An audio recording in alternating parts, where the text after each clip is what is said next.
Hemos caminado juntos, de la mano, durante mucho tiempo. Ahora toca emprender un camino distinto. Un nuevo tiempo con retos que aceptar, obstáculos que superar y oportunidades que atrapar. Por suerte, en este nuevo tiempo, cuentas con un sindicato que sabe que tú cuentas, y mucho. CESIF, por ti, contigo, en un nuevo tiempo.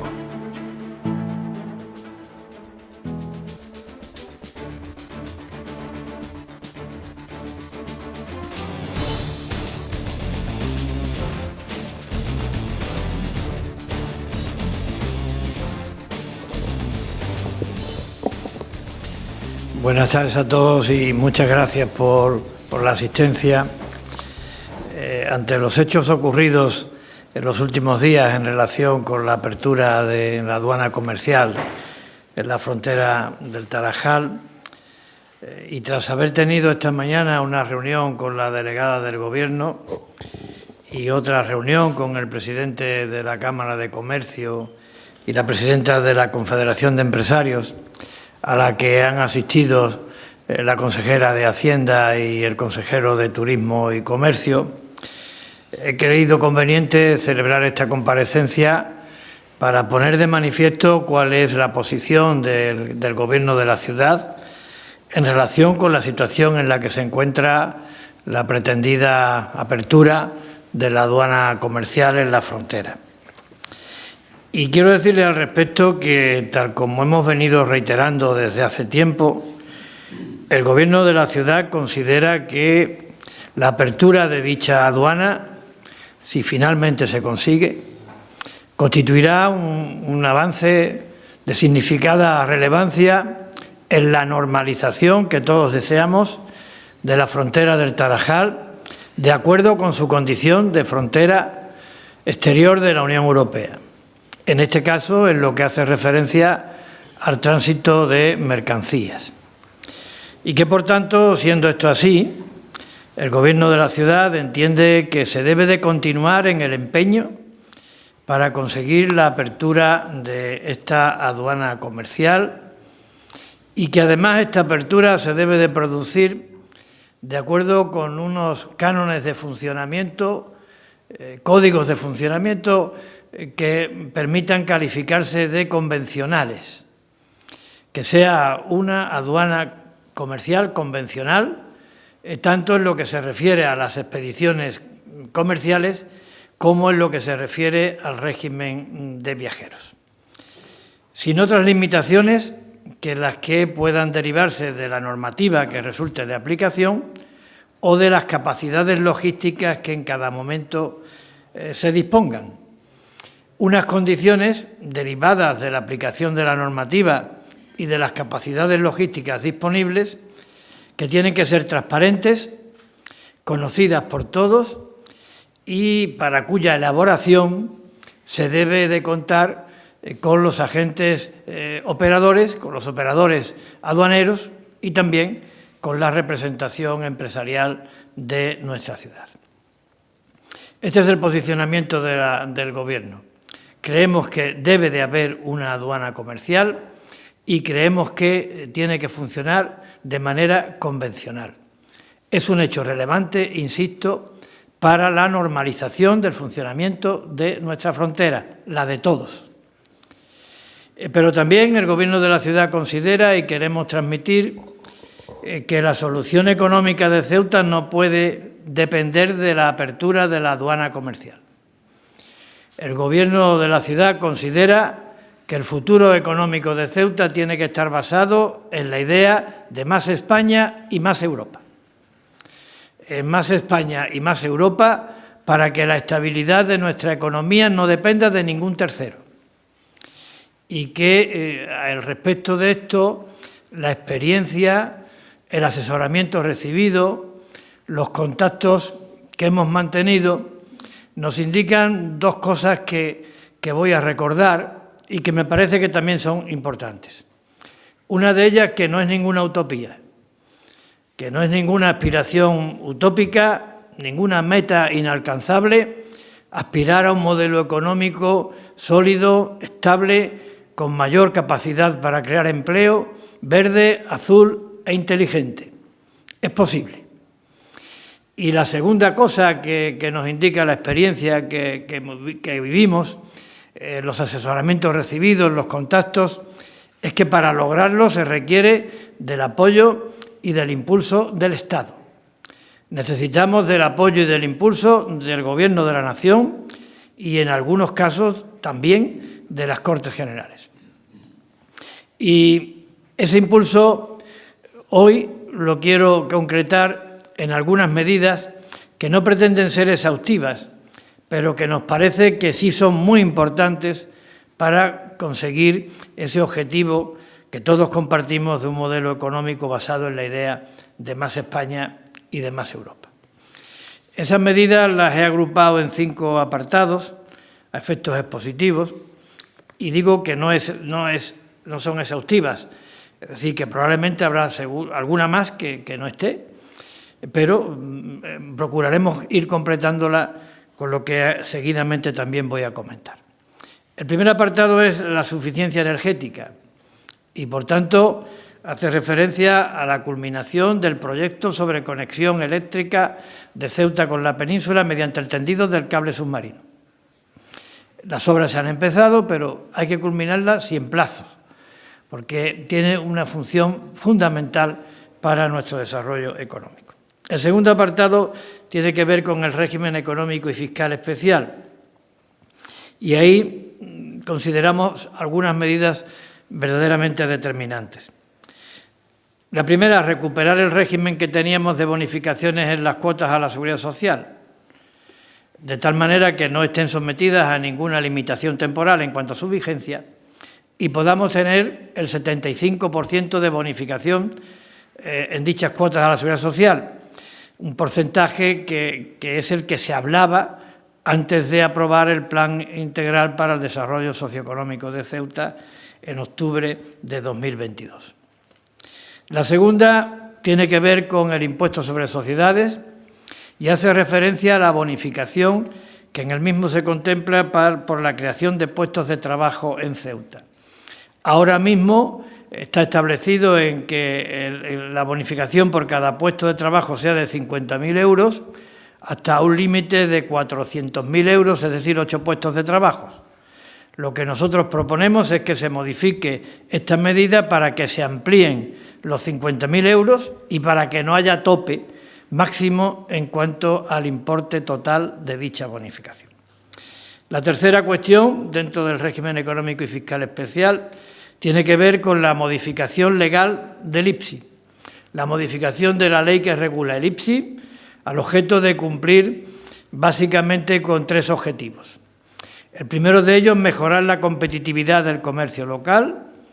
El segundo de ellos, para evitar el efecto cascada que la aplicación del IPSI produce en algunos sectores económicos, como es la construcción. Y el tercero, facilitar el tránsito a ese modelo económico al que antes me refería, verde, azul e inteligente. Y la cuarta iniciativa dentro del ámbito del régimen económico y fiscal y especial es blindarlo. Blindar el régimen económico y fiscal para que no nos pase lo que nos ha pasado con las bonificaciones a la Seguridad Social. Es decir, para que cualquier modificación que se pretenda llevar a cabo del mismo cuente con la audiencia de la ciudad autónoma de Ceuta. El tercer apartado, el puerto, el turismo y el comercio.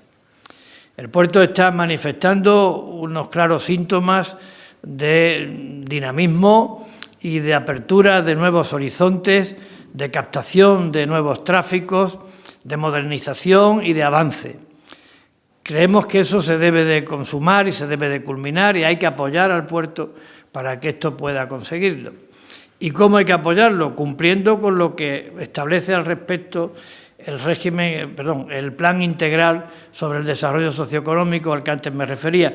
Y en el caso del puerto habla de aumento de las capacidades, de los nuevos tráficos a los que también hacía alusión, de la redefinición de usos, de la electrificación de los muelles y de un nuevo marco institucional y financiero. Que esto se cumpla y que se cumpla cuanto antes. También que se lleven a cabo las medidas que sean necesarias para eliminar las dificultades que ahora mismo tienen los productos que llegan a Ceuta o son originarios de nuestra ciudad en el acceso a la unión aduanera. Por otra parte, la articulación de los mecanismos necesarios para abaratar y de manera sustancial el coste de las comunicaciones marítimas y aéreas con la península. Y en quinto lugar, dentro de este apartado del turismo y del comercio, apoyar todos aquellos proyectos que vayan encaminados a mejorar las infraestructuras y las instalaciones con incidencia directa en el desarrollo del turismo y del comercio, y ahí incluimos también continuar con la labor de rehabilitación de nuestro rico y valiosísimo patrimonio histórico y cultural. El cuarto apartado, dentro de estas medidas, haría referencia al suelo, a la vivienda y al urbanismo. Y ahí creemos que hay tres medidas importantísimas que deben de culminarse. La primera de ellas hace referencia a la necesidad de cumplir en los plazos previstos con la cesión de suelo por parte del Ministerio de Defensa de la ciudad, según el acuerdo publicado en el Boletín Oficial del Estado de fecha 28 de julio de 2023. El segundo, la ejecución del plan que está elaborando la ciudad de manera coordinada y conjuntamente con la Administración General del Estado, y que contempla aumentar el parque de viviendas en nuestra ciudad, sociales y también de precio tasado, en unas 800 nuevas viviendas. Y el tercero, que también se cumpla con lo que se establece en el plan integral sobre la promulgación, aprobación de una ley específica de suelo y ordenación urbana para Ceuta. Y el quinto apartado sería el referido al emprendimiento, la formación y la economía del conocimiento. Y tres medidas: la aplicación de programas de apoyo a nuestras pymes y autónomos, que lo necesitan. La segunda, la puesta en marcha de la construcción y desarrollo del proyecto denominado Ciudad de la Formación Profesional. Y, en tercer lugar, ampliar la oferta de estudios universitarios y de posgrado. Estas son las 15 medidas que nosotros consideramos desde el Gobierno que se deben de poner en marcha de manera inmediata para poder conseguir ese objetivo de un nuevo modelo económico basado en la idea de más España y más Europa, que, insisto, tiene por objetivo fundamental que la estabilidad económica de nuestra ciudad no dependa de ningún tercero. Quiero decir al mismo tiempo, porque es una precisión creo que conveniente, que estas 15 medidas que yo acabo de comentar ya se las planteé al presidente del Gobierno de la Nación en la reunión que tuve el 22 de noviembre del año pasado. Así como que también, como he referido, algunas de ellas, prácticamente más de la mitad, están recogidas en el Plan Integral sobre Desarrollo Socioeconómico. Luego tampoco nos estamos inventando nada. En cualquier caso, lo que sí quiero decirles es que tanto la apertura de la aduana comercial como el tránsito hacia un nuevo modelo económico constituyen asuntos de interés estratégico para Ceuta.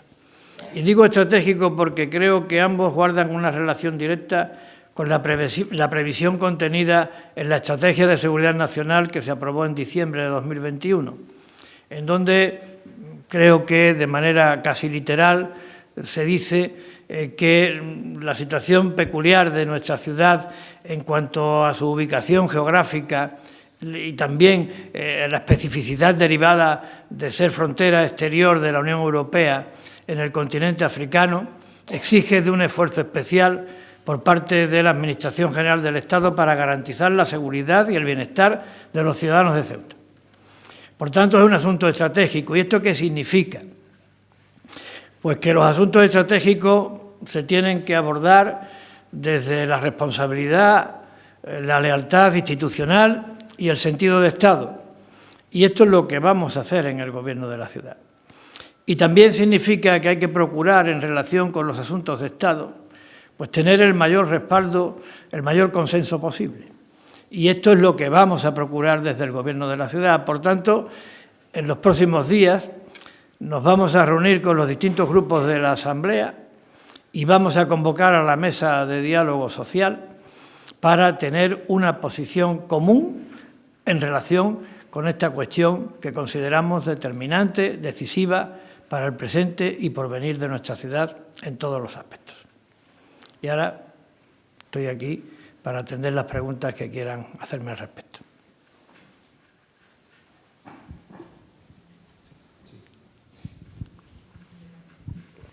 Buenas tardes, señor Vivas. Me gustaría conocer si usted esperaba algún pronunciamiento del Gobierno de España en este tiempo sobre el tema de la aduana comercial. Bueno, ya le he dicho que yo he hablado esta mañana con la delegada del Gobierno y también le quiero comentar al respecto que cuando se suscitó en prensa la posibilidad de que se produjera esa apertura para el día 8, me parece que la publicación apareció el día 2 de enero, yo hablé con el Ministerio de Asuntos Exteriores y me dijeron que sí, que se estaba trabajando en el asunto, que no había fecha fija y que algunas de las cosas que se estaban publicando no eran exactas, no se correspondían con la realidad. Luego el día 7 me llamó la delegada del Gobierno para decirme que el día 8 se procedería a la apertura. Y luego lo que todos ustedes conocemos.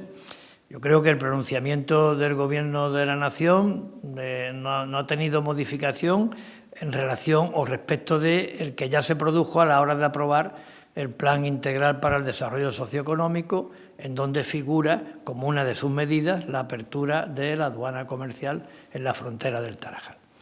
Reitero, me parece que es un asunto de muchísima entidad, que además constituiría de lograrse un paso relevante para la normalización de la frontera.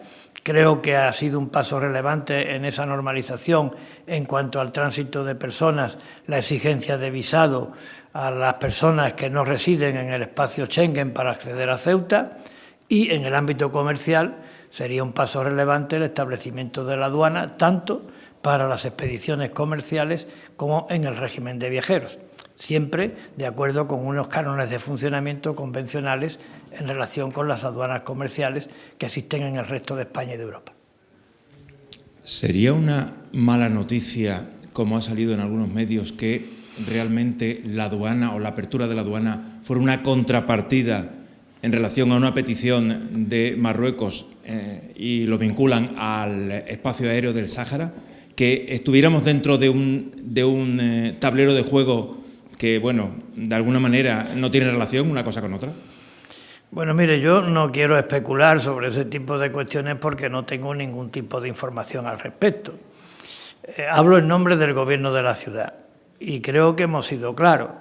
Es decir, nosotros queremos que se establezca la aduana comercial porque normaliza la frontera entre dos países vecinos, dos países amigos, se tiene que normalizar desde nuestra perspectiva, pero también desde nuestra perspectiva, por muchas razones, Ceuta no puede depender de la aduana comercial. Ceuta tiene que optar estratégicamente por un modelo económico basado en más España y más Europa, y creo que he sido muy explícito. Más España y más Europa para que la estabilidad económica de Ceuta, con todo lo que ello supone, no dependa de ningún tercero. Por tanto, si eso ocurre y se logra y el Estado está en condiciones de poderlo lograr, contando con el concurso de toda la sociedad ceutí y de sus instituciones, preguntas como la que usted me hace, pues no tendrían tanta trascendencia. Marruecos podrá plantear lo que quiera plantear, de manera legítima, y España también de manera legítima podrá responderle a Marruecos lo que estime pertinente en defensa de los intereses de España. Y no tendremos que hablar que esto tenga que ver o no con la aduana comercial de Ceuta, porque Ceuta no dependerá de esa aduana comercial. ¿Ha hablado el ministro de Asuntos Exteriores con usted en estos días? Yo hablé con el Ministerio de Exteriores y quedamos en tener una reunión con el ministro de Asuntos Exteriores. La voy a pedir, pero la quiero pedir después de que hayamos tenido la mesa de diálogo social, porque yo creo que esta es una cuestión que no debe de ser una cuestión del gobierno de la ciudad, tiene que ser una cuestión de Ceuta. Lo que a mí me gustaría sería que la posición respecto de la aduana comercial, tras los hechos ocurridos últimamente, y la posición respecto de la opción estratégica de Ceuta de cara al futuro económico de nuestra ciudad, fuera una posición de todo Ceuta, o por lo menos de la mayoría de Ceuta. La unanimidad no siempre es fácil y tampoco yo creo que podamos situarla como un objetivo realizable. Pero sí, un amplio respaldo y un amplio consenso al que antes me he referido, sí. Yo creo sinceramente que estamos en condiciones de poderlo lograr en cuanto tanto a qué consideramos respecto de la aduana comercial y qué consideramos cuál tiene que ser el vector prioritario para el futuro económico, lo podemos conseguir y lo podemos plantear como una posición común de Ceuta. Y por mi parte, en otro asunto, ayer el Gobierno de Ceuta, o al menos su consejero de Presidencia y Gobernación, firmaba la Declaración de Asturias. Me gustaría conocer qué medidas en materia de vivienda se aplicarían en la ciudad y qué efecto tendría desde el punto de vista económico, desde el punto de vista de las arcas públicas, las medidas que se pudieran adoptar. Bueno, yo creo que estamos lo he dicho antes, ¿no?, en fase de elaboración de un plan de vivienda que tiene como objetivo 800 viviendas nuevas, en lo que hace referencia a viviendas de carácter social y en lo que hace referencia a viviendas de precio tasado. Estas viviendas este plan tiene dos objetivos que coinciden con lo que ayer se trató en la reunión de Asturias. Por una parte, aumentar la oferta y por otra parte, atender a los colectivos vulnerables. Si ampliamos las ofertas, se repercutirá positivamente en el precio de la vivienda, tanto para la compra como para el alquiler. Y si además se atiende a los colectivos vulnerables, como pueden ser los jóvenes o personas sin recursos para poder acudir al mercado, pues creo que también habremos cumplido con una función social importante.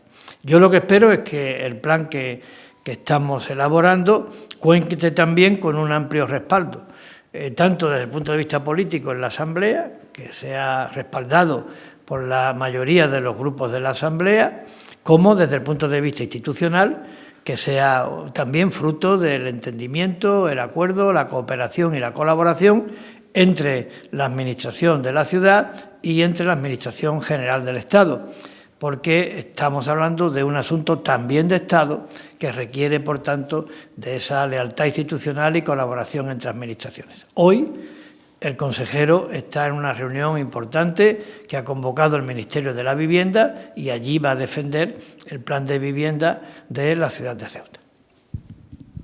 Buenos días. Bueno, buenas tardes ya, presidente. A mí me gustaría preguntarle si a usted, la delegada del Gobierno, le ha explicado qué sucedió realmente el miércoles de la semana pasada, porque esa furgoneta, en el caso de Ceuta, que comenzó su tránsito, finalmente no lo culminó hacia Marruecos, porque prácticamente una semana después no se ha dado ningún tipo de explicación.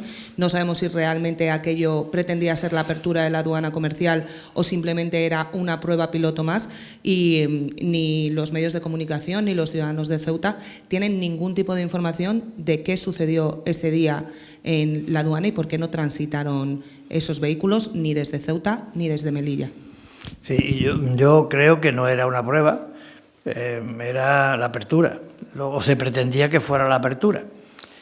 Lo que me ha dicho la delegada del Gobierno es que fueron cuestiones de índole técnica, de técnica aduanera, la que impidieron que se culminara esa apertura, y también quizá una falta o poca flexibilidad a la hora de la aplicación de esa normativa.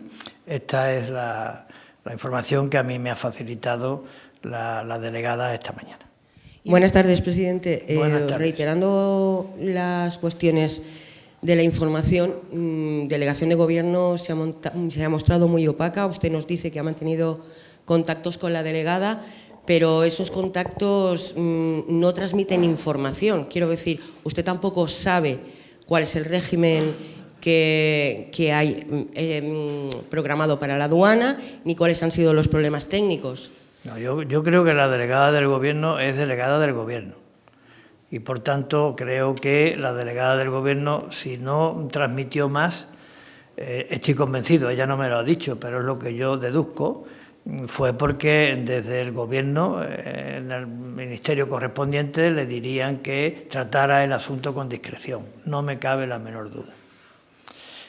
No creo que la opacidad sea debida, lo digo con toda sinceridad y honestidad, sea debida a una actitud que partiera de la propia delegada del Gobierno. Es mi opinión personal y la digo con absoluta honestidad. ¿Que cree que ese es el camino que se debe de seguir? Yo creo que no. Es decir, yo creo que esta cuestión, siendo importante y teniendo en cuenta además que se puede esperar una actitud responsable, consecuente y con sentido de Estado de la interlocución que se lleve a cabo, se tiene que abordar de manera transparente y se tienen que decir las cosas tal como son. Yo creo que eso no tiene ninguna contraindicación y eso es lo que nosotros estamos planteando, que haya la suficiente información, que las condiciones de apertura se conozcan de manera transparente y por parte de todos y que las condiciones que haya que establecer, que yo estoy convencido que tiene que haber condiciones, porque hay que saber la mercancía que se puede exportar, los aranceles que hay que pagar, seguramente tendrá que haber un horario de despacho, porque claro, es que también las capacidades logísticas, como yo decía antes, y no sé si me he explicado bien, no son ilimitadas. Si vamos al Tarajal sabemos lo que hay. Es decir, que esto de ahí no se puede deducir que uno tenga una capacidad ilimitada para operar. Lo lógico y lo razonable es que entre las autoridades de nuestros dos países, de España y del vecino de Marruecos, pues haya una coordinación para saber eso, horarios, qué tipología de vehículos, qué tipo de vehículos, la documentación que haya que presentar, pero que eso sea de dominio público, que sea transparente y que además sea convencional, que solamente esté limitada y restringida por la ley o por la capacidad logística.